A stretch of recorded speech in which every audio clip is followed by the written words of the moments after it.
Are you struggling with fetching data from a server using Retrofit in Android? You're not alone. Many developers face issues with automatic encoding in GET requests.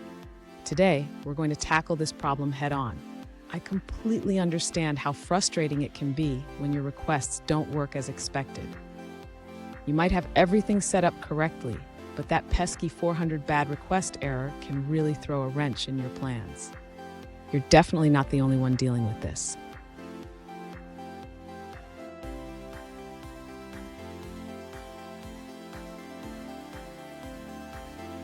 Here's the specific situation we're addressing. One user asked, "Why is Retrofit converting my GET request to an encoded URL?"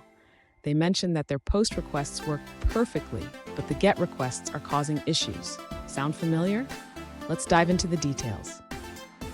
So what's happening here?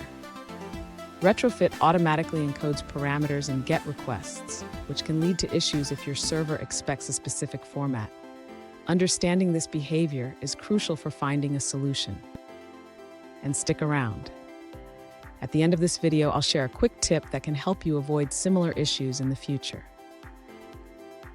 To address the user's issue with the GET request, we will first modify the Retrofit interface. The user should ensure that the parameters are passed correctly without automatic encoding. Next, the user needs to construct the JOBJECT parameter manually. This means creating a JSON string that contains all the necessary data without encoding it. Now the user should call the getListing method with the constructed JOBJECT string. This will ensure that the request is sent correctly to the server. Finally, the user should test the GET request to ensure that it works as expected. They can use tools like Postman or log the response in the app to verify the results.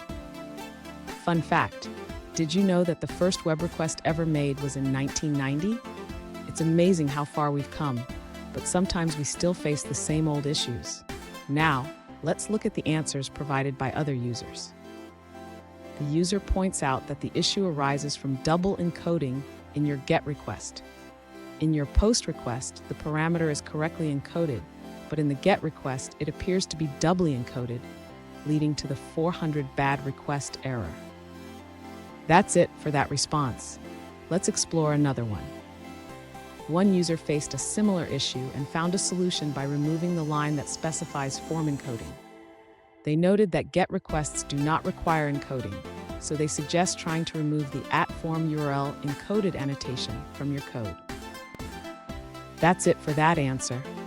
Let's take a look at another one.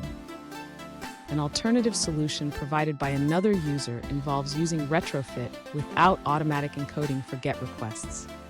They suggest setting up Retrofit with a base URL and a JSON converter. Then, they define an interface for the API call, specifying the endpoint and any necessary headers.